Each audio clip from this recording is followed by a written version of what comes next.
So today is the 8th class on Othello. So we have completed Act 1.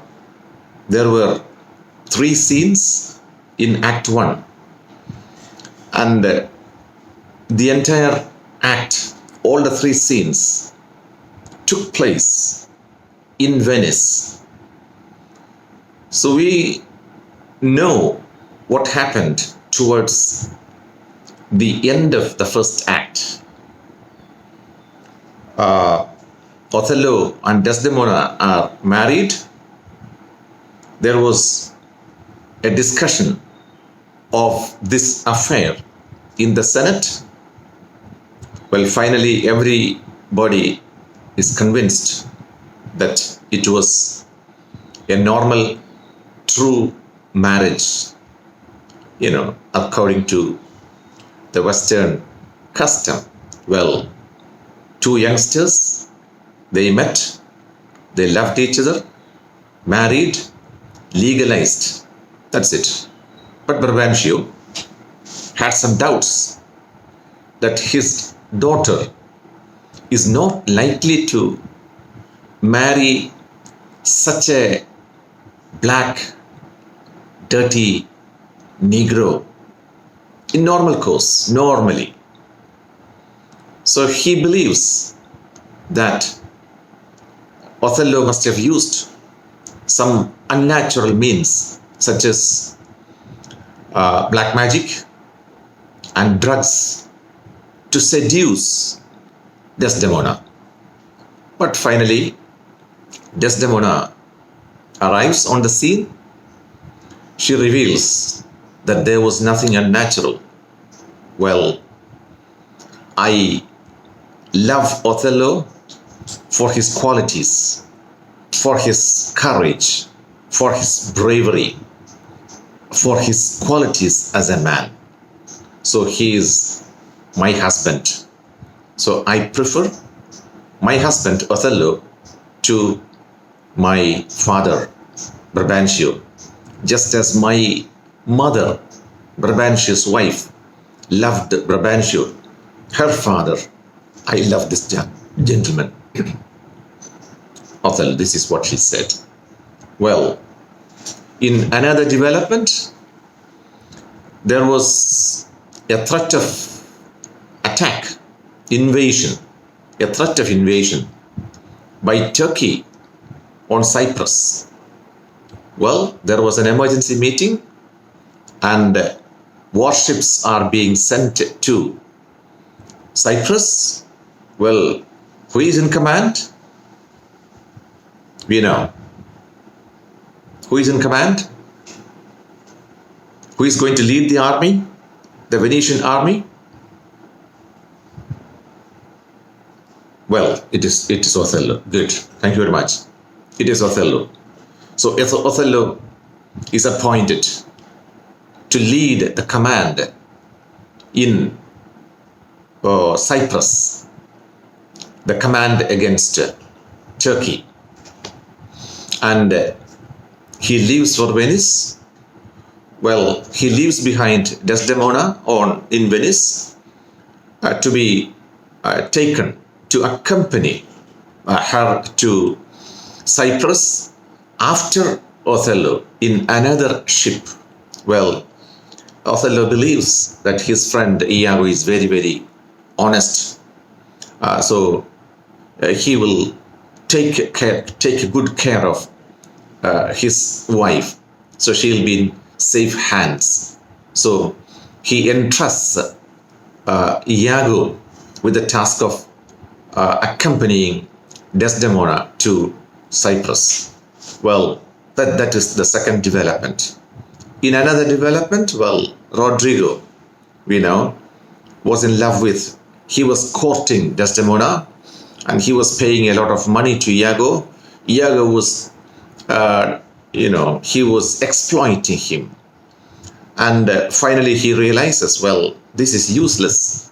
Well, all his efforts are in vain. He has lost a lot of money. So he's about to commit suicide by drowning. But towards the end of the scene, well, Iago, goads him into action. He instills a lot of encouragement, courage in him. He tells him, don't worry, we'll go there. This was a sudden marriage. So something that, takes birth, something that is born all on a sudden, it gets ruined all on a sudden. It's normal. That's the way of the world. Don't worry. This woman, this young lady, she'll be fed up with his body soon. So nothing to worry about. She'll be looking for a younger, more handsome man. Of course, you stand a great chance of being her choice. So don't worry about that. We'll go together, but fill your purse. Fill your purse with money. Make money, make money, make money. Carry a lot of money. That is what is needed. Don't worry about it. So he agrees. And we know in the final soliloquy, Iago's soliloquy, he opens his heart to the audience. He says, what? Well, I hate him. I hate Othello. We know one reason. That is, he was bypassed in the appointment of the lieutenant. Cassio was made the lieutenant, number one. Number two, he believes, well, for that there is no evidence, there is no proof.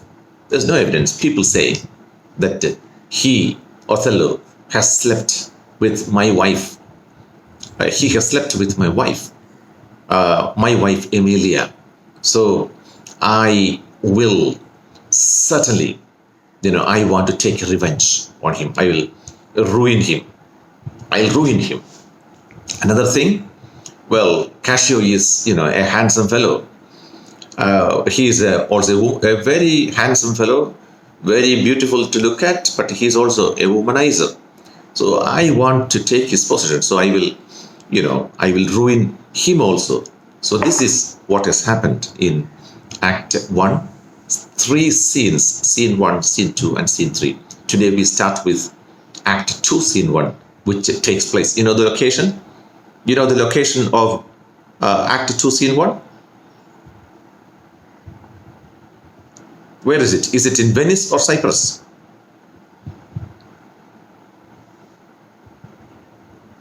It is in a seaport in Cyprus. So the venue, location, now shifts to Cyprus. It is a seaport. Well, the governor of the island, Cyprus, is there. Montano is there. What are they looking for? What are they waiting for? We know. They must be waiting for ships from Venice, news from Venice. Well, a new commander is appointed, that is Othello. So everybody is waiting for the arrival of Othello. An open place near the quay, Quay, the harbor, the jetty, a place where, ships and boats are parked. That is Quay, is pronounced as quay, which is a harbor, you can say. So a seaport in Cyprus, an open place near the quay, near the harbor. Montano, the governor, speaks. What? From the Cape of Good Hope, Cape Comorin, അതായത് ഈ ലാൻഡിൻ്റെ ഈ ഇന്ത്യയുടെ തെക്കേ അറ്റത്തെ ഭാഗം, ഒരു മുനമ്പ് എന്ന് പറയും, ഇങ്ങനെയുള്ള ഭാഗം. That is called Cape. So they are standing now at the southernmost point of Cyprus, which is a cape, a narrow pointed place jutting into the sea, like Cape Comorin, Kanyakumari, or Cape of Good Hope, that is the southernmost point of Africa, like this, a pointed place that is sea. So they are now standing at the point where the sea meets the land. So they are looking out into the sea. We know what they are looking for. They are looking for, sights of ships, whether to see whether any ship is coming, whether there is any news from Venice. What from the Cape can you discern at sea? Standing at the Cape, what can you see? What can you see in the sea? What can you see? What can you discern? Discern means see. Can you see anything? The first gentleman says, no, sir, nothing at all. It is a high wrought flood, a flood with huge waves produced by the storm in the sea. I cannot descry a sail betwixt the heaven and the main. The heaven means, the last point where the sea meets the sky. That's the last point. So between the heaven and the mainland, that is between these two places in the sea, I cannot see anything. There is nothing in the sea that I can see. Montano, methinks, I think, the wind hath spoke aloud at land. There was a terrible storm on land. A fuller blast never shook our battlements. Well, their camp was almost destroyed because the storm was such a terrible one. The wind that blew over the land on Cyprus, on the island of Cyprus, was so terrible that it shook our place, our shelters, our battlements. If it hath raffined so upon the sea, if the same wind blew in a similar fashion on the sea, well, what ribs of oak, തടികൊണ്ടുണ്ടാക്കിയ ribs, എന്ന് പറഞ്ഞാൽ talking about the ship. Well, the ships in the sea, well, there are a large number of ships, we know, because there must be Turkish ships. The Turkish warships are on the sea because they are about to attack Cyprus, and of course there must be warships coming towards Cyprus from Venice, carrying Othello and the other soldiers. So if there was a similar storm in the sea as it occurred on the land, well, what about the fate of the ships there? I am worried. The ribs of oak, when mountains melt on them, can hold the mortise? Can they stand this terrible force of the wind? What shall we hear of this? What's the news? What might have happened? Second gentleman says, a segregation of the Turkish fleet. Well, the Turkish fleet, the Turkish warships are segregated. They are spread. They were coming together in one single fleet, but now they are segregated. They are separated in different directions by the wind. For do but stand upon the foaming shore. The chidden billow, the huge waves seem to pelt, seem to beat, throw at the clouds. The wind shake the surge. The wind shakes the surge, billows, the waves produced by the wind. With the high and monstrous mane, it is compared to a horse with a lot of hair behind its shoulder. Mane, M-A-N, seems to cast water on the burning bear and quench the guards of the ever-fixed pole. Oh, it is shaking the ever-fixed pole. That is the pole star, the north star in the sky is shaken by the billows, by the waves. I never did like Molested view on the Elchamber. I have never seen such a terrible sea, and the sea, a sea that was is in so much trouble by this huge, terrible wind. A sea that was completely affected by such a storm I have never seen in my life. Montano, if that the Turkish fleet be not unsheltered and embayed, I think they are drowned. It is impossible that bear it out. If the storm was so terrible in the sea, well, the storm must have destroyed the Turkish fleet.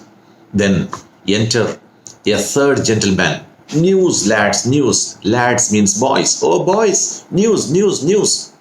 Our wars are done. Well, our war is over. Our battle is over. Because he says, there's a report. What?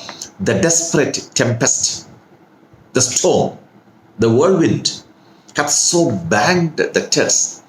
It affected the Turkish fleet in such a manner that their designment halts. Now their aim, their project is now stopped because the Turkish fleet has been destroyed by the storm in the sea. So there is no worry. Don't worry about anything because their aim, their target is now lost. It is stopped. So there is no attack because fleet has been destroyed. This is the news from the sea. A noble ship of Venice had seen. Who saw it? Who saw about this wreckage in the sea? It was a noble ship of Venice. It was a ship, it is one of our own ships.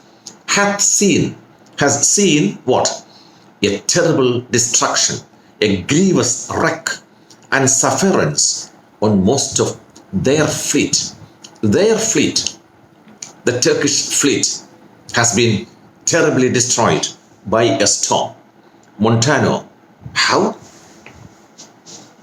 Is this true? Is it right? Is it correct? Then the third gentleman says, the ship is here put in, a Veronesa. The ship that carried, the ship that has brought the report has arrived here. Michael Cassio has arrived. You know Cassio? The recently promoted Lieutenant Cassio to the warlike Othello Moore is come on shore. So Cassio has come on shore. And the Moor himself is at sea. Where is the Moor? Where is Othello? He is still in the sea. Has he escaped? Has anything happened to him? Nobody knows. And is in full commission here for Cyprus. He is coming towards Cyprus. The Moor is coming towards Cyprus. Montano, well, I am glad on it. I am happy. It's a worthy governor. Oh, he's a great man. The third gentleman says, but this same Cassio, who has arrived here, though he speak of comfort, though he brings good news for us, touching the Turkish loss, about the Turkish destruction, the destruction of the Turkish fleet by storm, a storm in the sea, yet he looks sadly. He looks very sad. He wears a sad look on his face. He's very gloomy. Why? Because he doesn't know what happened to Othello. They were together in two ships. The two ships were traveling. They were moving side by side. But in the storm, they were separated. And Cassio has arrived in Cyprus and he doesn't know what happened. He doesn't know anything about the fate of Othello, what happened to him, what happened to the Moor. Othello, he doesn't know. So he looks gloomy and sad. And prays the Moor be safe. For they were parted, they were separated with the foul and violent tempest. In the tempest, they were separated. Montano, oh, pray heavens he be. Pray to God. Let us pray to God for his safety. For I have served him. Montano says, the Moor, Othello, is a great man. He is a nice man, a great soldier. Served him, and the man commands, like a full soldier, let us to the seaside, let's go to the seaside. Let us go to the beach. Why? As well to see the vessel, whether to see if any vessel carrying the Moor is coming, that's coming, as to throw our eyes for brave Othello, and even till we make the main and the aerial blue and indistinctly we'll look out into the sea to see whether any ship is coming towards us. And if there is any ship, of course it must be Othello's ship. Third gentleman, come, let us do so. Let us go to the sea. For every minute is expectancy. We are expecting, waiting, expectations of more arrivals, of arrival of more men from Venice. Well, every minute would bring great news. That is, our people will be coming towards Cyprus. Cassio enter Cassio. Cassio, thanks, you valiant of this warlike isle. He greets Montano, the governor of the island, the governor of the Cyprus island, that so approved the move. Oh, let the heavens give him defense against the elements. Elements means, the sky, the atmosphere, everything elements, because there was a terrible storm. So let God, let heavens give him, protect him from the terrible elements. For I have lost him. I have lost him on the dangerous sea. We were traveling together. Well, we were separated by the tempest. Is he well shipped? Is he well shipped? Is he all right? Was his passage all right? When you left, when you parted at the time of your parting, well, when you lost sight to each other, well, was he all right? Was he well shipped? Cassio says, his bark is stoutly timbered. His ship is very, very strong, stoutly timbered, and his pilot is an expert and approved allowance. Therefore, my hopes, I hope, what? Not surfeited to death. He must be alive. Stand in bold cure. He is safe. Well, a cry within. A sail, a sail, a sail. There is another ship has arrived. What noise? Fourth gentleman, the town is empty. On the brow of the sea stand ranks of people. Oh, everybody has gone to the seashore because there is another ship. What is the new? And they cry, a sail, a sail. Cassio, my hopes do shape him for the governor. Well, guns heard.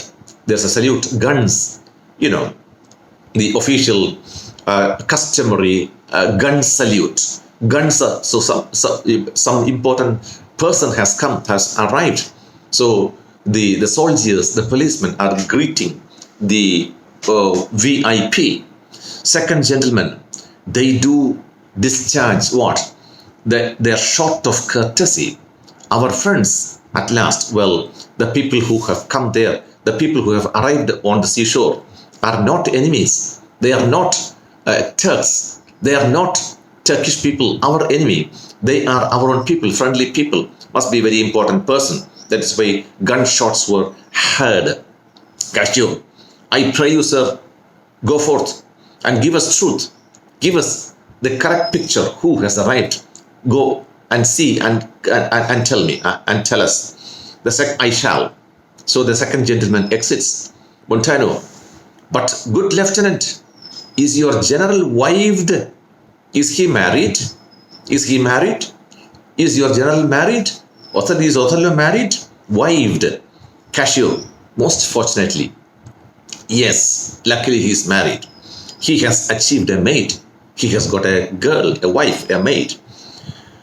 That paragon's description, while she is a paragon of beauty, she begs description. It is very, very difficult to describe her beauty. She's such a beautiful, angelic beauty, that it is very difficult to describe her beauty. One that excels the quirks of blazoning, but it's very, very difficult to describe, to pen, to write her beauty, to write poems extolling her beauty is very, very difficult. Indescribable beauty. And in the essential vesture of creation, does tire the engineer. Oh, it is very difficult for even the best talented poet to describe her beauty. She is such an angel. The Cassio says, look at her description. Because remember what Iago has said, he is a womanizer. He is an admirer. He admires the beauty of women. He goes after, well, here he says, Cassio says, Desdemona is an angelic, a heavenly, divine beauty. Re-enter second gentleman. How now? Who has put in? Second gentleman, it is one Iago. The latest ship that has arrived carries Iago. We know Iago has been accompanying Desdemona. Well, they are together with Rodrigo, in disguise with a beard and all, they have come. So Iago, Desdemona, Rodrigo, and other people have come in. It is one Iago, ancient, the flag bearer to the general Cassio. He had most favorable and happy speech. Well, he was lucky that he was not affected, his journey was not affected by the tempest. Tempests themselves, high seas, the howling winds in the sea, the guttered rocks, the congregated sands, traitors enstepped to clog the guiltless keel. Well, the front part of the ship keel, and having sense of beauty, do omit their mortal natures. Well, when all these when all these adverse elements, when the climatic conditions, the wind, the rough billows, the waves, the huge waves, the rocks in the sea, the sand decks in the sea, everything gave way, everything moved away to provide free passage to the ship carrying Desdemona. So she is safe, the divine Desdemona. Montano says, what is she? Then Cassio says, she that I speak of, she that I spoke about, our captain's captain. She is the captain of our captain, left in the conduct of bold Iago. Iago was entrusted with the task of accompanying her, whose footing here anticipates our thoughts, a 7 nights speed. Well, great Jove, God, the god's god, according to Greek mythology, Othello's god, and swell his sail with thine own powerful breath, that he may bless this bay with his stewardship. With the help of God, we are sure that Othello will soon come here, make love's quick pants in Desdemona's arms. He is sure to come and be in the arms of Desdemona, give renewed fire to our extincted spirits, and bring all Cyprus comfort. And Desdemona and Emilia and Iago, Desdemona, Emilia is Iago's wife, and Iago, they come here. Rodrigo is also there, attendants. Oh, behold, the riches of the ship is come on shore. The riches, the wealth carried by the ship, he is arrived here. Ye men of Cyprus, let her have you. Come on, bow to her, kneel before her, give respects to her. To Desdemona, they curtsy. Desdemona, hail to thee, O greetings, lady, and the grace of heaven before, behind thee, and on every hand enveil thee round. Desdemona says, thank you, valiant Cassio. What tidings? Tidings. News. What news? What news can you tell me of my lord? Is there any news about my lord, my husband? Othello. Cassio says, he is not yet arrived. Nor know I ought. I ought? I know. I anything. Ought anything. Nor know I ought. I do not know anything. But that he is well, I believe. I hope he is well and will be shortly here. He will come here shortly, I believe, I hope. I think we'll stop here at line number 85. Okay?